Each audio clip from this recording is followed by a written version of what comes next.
नमस्कार आणि welcome back. आज मी पुन्हा तुमच्यासाठी घेऊन आली आहे तुमच्या आवडीचा विषय, तो म्हणजे किचन टिप्स, ज्या खूप छोट्या छोट्या आहेत पण आपल्या रोजच्या आयुष्यामध्ये खूप उपयुक्त ठरू शकतात। तर व्हिडिओ शेवटपर्यंत नक्की पहा आणि व्हिडिओ आवडल्यास काय करायचं हे तर तुम्हाला माहितीच आहे, लाईक, शेअर आणि सबस्क्राईब। चला तर मग आजच्या व्हिडिओला सुरुवात करूया।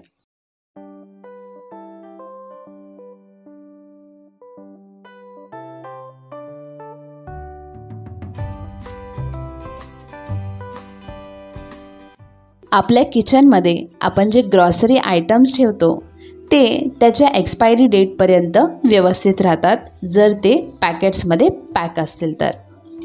पण जर आपल्याला पॅकेटमधून काढून एखाद्या डब्यामध्ये जेव्हा त्या ग्रॉसरी आयटमला फिल करायचं असतं, त्यावेळेस मात्र आपल्याला काही गोष्टींची काळजी घ्यायची आहे। सर्वात पहिलं, जो कंटेनर किंवा जो डब्बा आपण घेतलेला आहे तो स्वच्छ असायला हवा। त्यानंतर आपण ग्रॉसरी आयटम भरताना हेही लक्ष द्यायचं आहे की जो डब्बा आपण घेतला आहे तो ओला नसायला हवा, कारण जर डब्बा ओलसर राहिला किंवा डब्यामध्ये काही पाण्याचे टिपके असतील तर आपण जे ग्रॉसरी आयटम ठेवलेलं आहे ते लगेच खराब होऊ शकतं। त्यामुळे या गोष्टींची आपल्याला नक्कीच काळजी घ्यावी लागते। आता ही छोटीशी गोष्ट आपल्याला ॲक्च्युली माहिती असते, पण कसं आहे ना, कामाच्या गडबडीमध्ये काही वेळेस आपल्याकडून चूक होऊन जाते। त्यामुळे ज्यावेळेस आपल्याकडे रिकामा वेळ असेल ना, तेव्हा हे सगळं रिफिलिंगचं काम करून घ्यायचं आहे।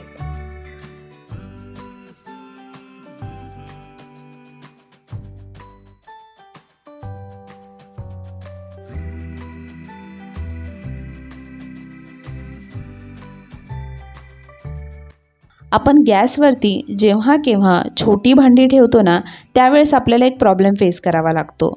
जर त्या छोट्या भांड्याचा बेस गॅसवरती प्रॉपर फिट होत नसेल तर ते भांडं एका साईडला पडलं जातं आणि त्याच्यामध्ये आपण जे काही ठेवलं आहे ते पण खाली सांडलं जातं।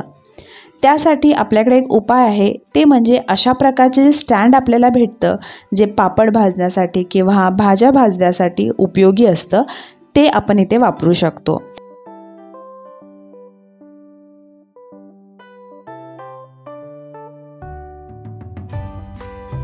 हे पहा, अशा प्रकारे स्टँड ठेवून आपण त्याच्यावरती जेव्हा छोटी भांडी ठेवू ते व्यवस्थित राहतात आणि एका साईडला पडत नाही।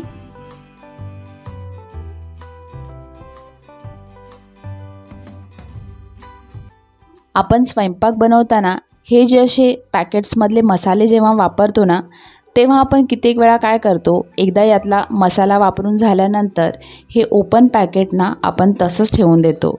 म्हणजे आपल्या फ्रीजमध्ये किंवा कुठे डब्यामध्ये आपण जिथे ऑर्गनाईज करून ठेवतो तिथे तसंच ओपन पॅकेट ठेवलं जातं। त्यामुळे काय होतं की यातला जो मसाला आहे त्याची चव हळूहळू कमी व्हायला लागते, म्हणजे त्याचा स्वाद उडायला लागतो आणि त्यामुळे आपण जे जेवण बनवतो त्याच्यामध्येही या मसाल्याचा एवढा स्वाद येत नाही।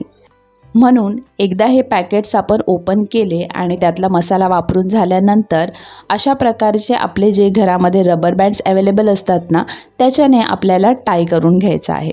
याला व्यवस्थित असं टाय करून घेतलं ना तर हे मसाले सांडणारसुद्धा नाही आणि आपला मसाला या पॅकेटमध्ये व्यवस्थित राहील।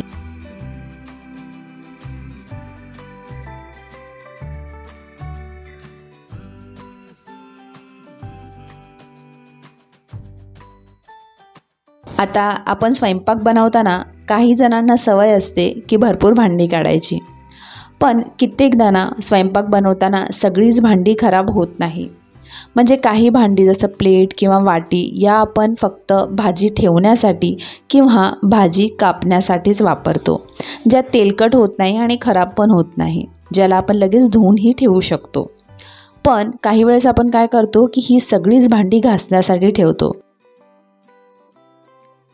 यामुळे काय होतं, भांड्यांचा राहाडा खूप दिसतो आणि म्हणून आपल्याला भांडी घासण्याचाच कंटाळा येऊ लागतो। तर स्वयंपाक बनवताना आपण जेवढी भांडी काढलेली आहेत ती ॲक्च्युअलमध्ये जर खराब झालेली असेल ना, म्हणजे तेलकट वगैरे झाले असेल किंवा लसूण ठेवला असेल, लसूण त्याच्यामध्ये कापला असेल, तर ती भांडीच आपल्याला घासून घ्यायची आहेत। आणि जी भांडी आपण फक्त भाजी ठेवण्यासाठी किंवा भाजी कापण्यासाठी किंवा ती जास्त खराब झालेली नाही आहेत अशी जी भांडी आपण काढलेली आहेत, या भांड्यांना आपण फक्त धुवून घ्यायचं आहे, त्याला घासायला नाही टाकायचं आहे, जेणेकरून आपलं काम कमी होईल आणि भांड्यांचा राडाही जास्त पडणार नाही.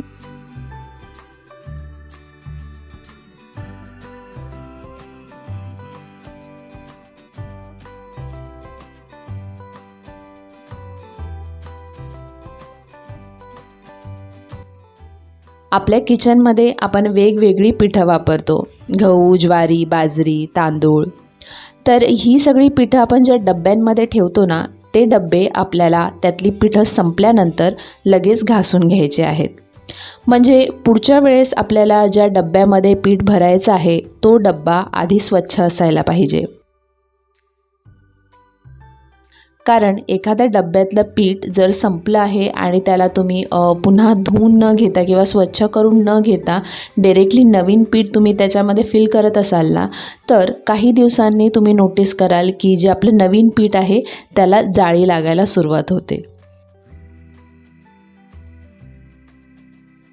म्हणून कोणतंही पीठ एखाद्या डब्यामधलं संपलं तर लगेच डब्बा आधी घासून घ्यायचा आहे आणि त्यानंतरच आपण नवीन पीठ त्याच्यामध्ये रिफिल करायचं आहे.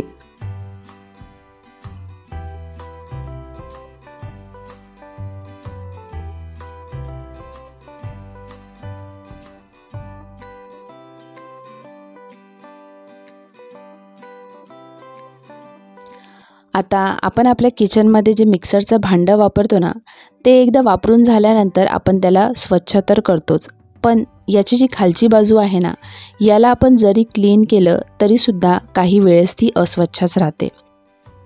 कारण याची जी खालची बाजू ही अशी बारीक असल्यामुळे याला क्लीन करायला थोडंफार अवघड जातं. म्हणून आपण अधूनमधून ना टूथब्रशने या मिक्सरच्या भांड्याची खालची बाजू क्लीन करून घ्यायची आहे.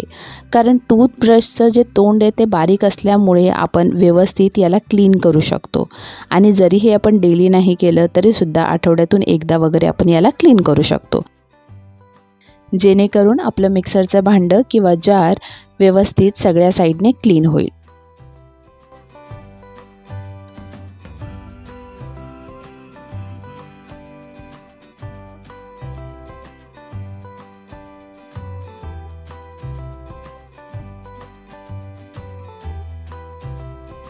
तर इथेच मी आजचा व्हिडिओ एंड करते आणि आशा आहे व्हिडिओ तुम्हाला आवडला असेल आणि हेल्पफुलही वाटला असेल.